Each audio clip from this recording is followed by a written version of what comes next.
church, it's nice when the sermon is short, so I won't be that long. It's a sacred story. It's very interesting. The word amazing, its root word is the word miracle. Our ancestors, in whatever religion or wherever places in the world, when something amazing happened, they wrote it down. They wrote it down on parchment. They wrote it down on urns. They wrote it on caves, and they wrote it in languages we no longer understand. I am open to all these kind of religions, and sacred, Maya's story was sacred, that story of transformation. My story is brief. It is a trilogy, but I will only tell you the second part. Marcus, he is a monk. It's 1,000 years ago, and how many people read 1,000 years ago? How many people had even Bibles? If there was a Bible in your community, it may have been locked to the altar, because these books came from scriptoriums. They were handwritten. So Marcus was sent out on a journey to a distant community to recite for them verbatim the Gospel of John chapter 9. That's how they would do it. Mark in the beginning talked about our minds are built for stories. Back then your medium was stories, and people could do that. They could memorize something as long as a whole chapter and repeat it. Well, Marcus never became a priest, and never became a cardinal, and never became a pope. He's a bit of a screw-up. He was going there, and he stopped and had his lunch, and written on wax tablets was the Gospel of John, and they melted. So as he gathered with the people, just like yourself, he had to remember what he could remember, and he remembered most from what it meant to him in his heart. And he told this story. The pool of Siloam, there lived a man. This man was there for 30 years, and he was born blind. And one day, he heard a voice coming down the steps. He had not eaten that day, and this voice said to the other man, he said, "Rabbi, has this man sinned? Or has his parents sinned? He was born blind." And then Jesus said, "Neither this man or the parents of this man has sinned.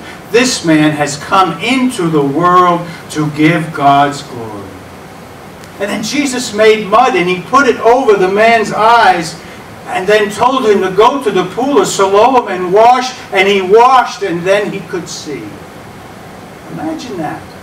The first thing he saw was probably the reflection of his own face, and he probably jumped back and screamed, and then the people came along and said, "Are you the man that used to sit and beg?" And he said, "Yes, I am." And others said, "Oh no, he just looks like that man. But I am that man. How is it that you see?" Well, Jesus made mud, put it on my eyes, I washed, and then I see. Where is he? I don't know.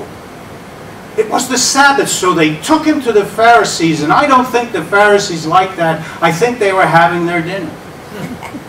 They did not want to hear about someone doing miracles, and they said, "How could this be? It is on the Sabbath, and you don't heal on the Sabbath." But another said, "If this man is truly that man, he must be a man of God." So they asked him, "Who do you say this man who healed you is?"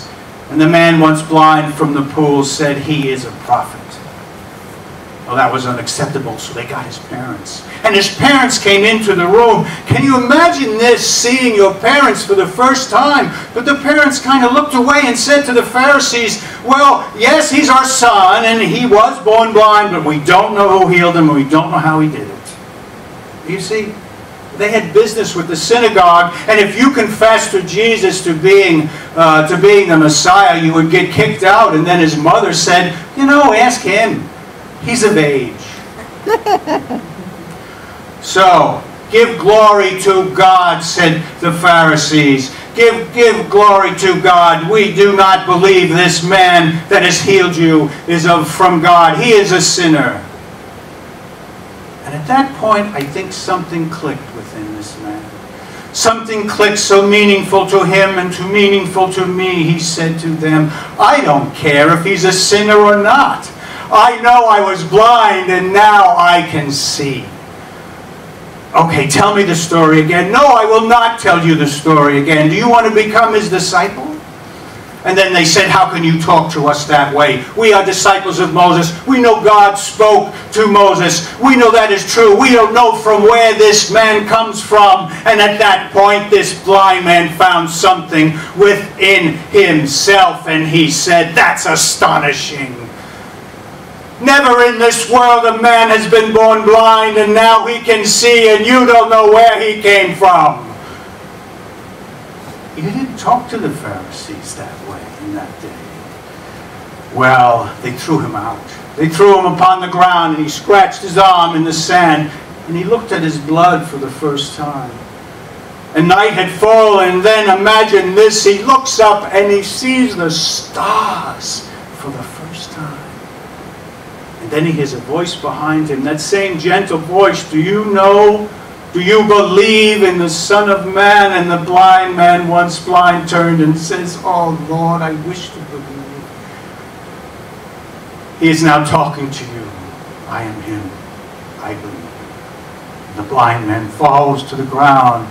His head lays upon the sandals, and his tear rolls across the bones of Jesus' feet, and it sinks into the earth.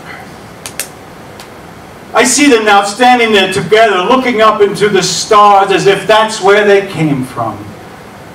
And Jesus says, in this world, people are blind and then they see. And there are those who see, my friend, but they are blind.